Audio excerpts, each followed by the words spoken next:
This is Plato's The Republic, Book 7. "And now," I said, "let me show in a figure how far our nature is enlightened or unenlightened. Behold, human beings living in a underground den, which has a mouth open towards the light, and reaching all along the den.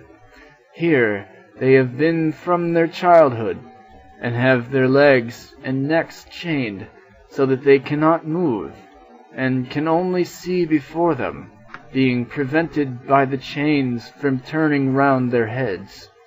Above and behind them a fire is blazing at a distance, and between the fire and the prisoners there is a raised way, and you will see, if you look, a low wall built along the way, like the screen which marionette players have in front of them, over which they show the puppets."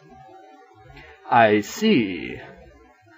"And do you see," I said, "men passing along the wall carrying all sorts of vessels and statues and figures of animals made of wood and stone and various materials, which appear over the wall?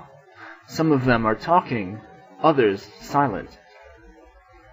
You have shown me a strange image, and they are strange prisoners." "Like ourselves," I replied, "and they see only their own shadows, or the shadows of one another, which the fire throws on the opposite wall of the cave." "True," he said. "How could they see anything but the shadows if they were never allowed to move their heads?" "And of the objects which are being carried in like manner, they would only see the shadows?" "Yes," he said. "And if they were able to converse with one another, would they not suppose that they were naming what was actually before them?" "Very true." And suppose further that the prison had an echo which came from the other side, would they not be sure to fancy when one of the passers-by spoke that the voice which they heard came from the passing shadow?" "No question," he replied. "To them," I said, "the truth would be literally nothing but the shadows of the images." "That is certain." "And now look again, and see what will naturally follow if the prisoners are released and disabused of their error.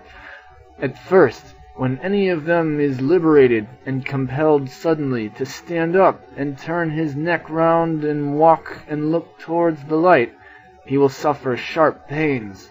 The glare will distress him, and he will be unable to see the realities of which in his former state he had seen the shadows, and then conceive someone saying to him that what he saw before was an illusion, but that now, when he is approaching nearer to being and his eye is turned towards more real existence, he has a clearer vision.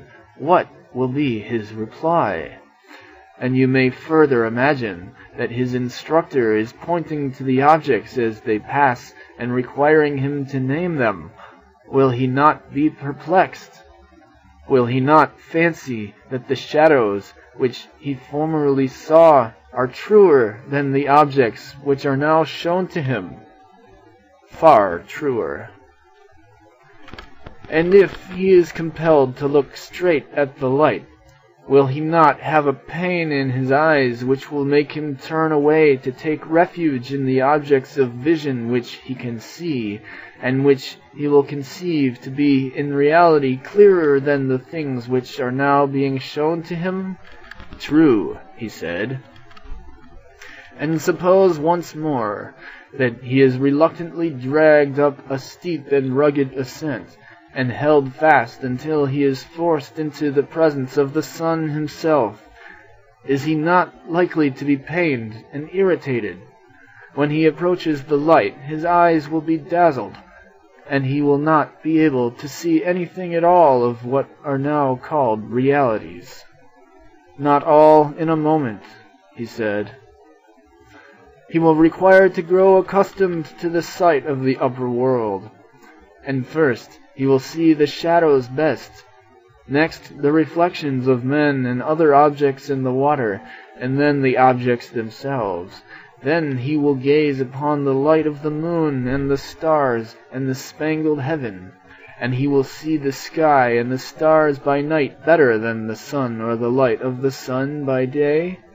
Certainly. Last of all, he will be able to see the sun, and not mere reflections of him in the water, but he will see him in his own proper place, and not in another, and he will contemplate him as he is. Certainly. He will then proceed to argue that this is he who gives the season and the years, and is the guardian of all that is in the visible world, and in a certain way the cause of all things which he and his fellows have been accustomed to behold? Clearly, he said, he would first see the sun, and then reason about him. And when he remembered his old habitation, and the wisdom of the den and his fellow prisoners, do you not suppose that he would felicitate himself on the change, and pity them? Certainly he would. And if they were in the habit of conferring honors among themselves on those who were quickest to observe the passing shadows, and to remark which of them went before, and which followed after, and which were together, and who were therefore best able to draw conclusions as to the future, do you think that he would care for such honors and glories, or envy the possessors of them?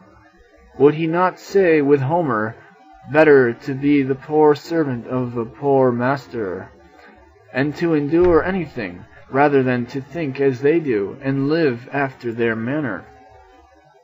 Yes, he said, I think that he would rather suffer anything than entertain these false notions and live in this miserable manner.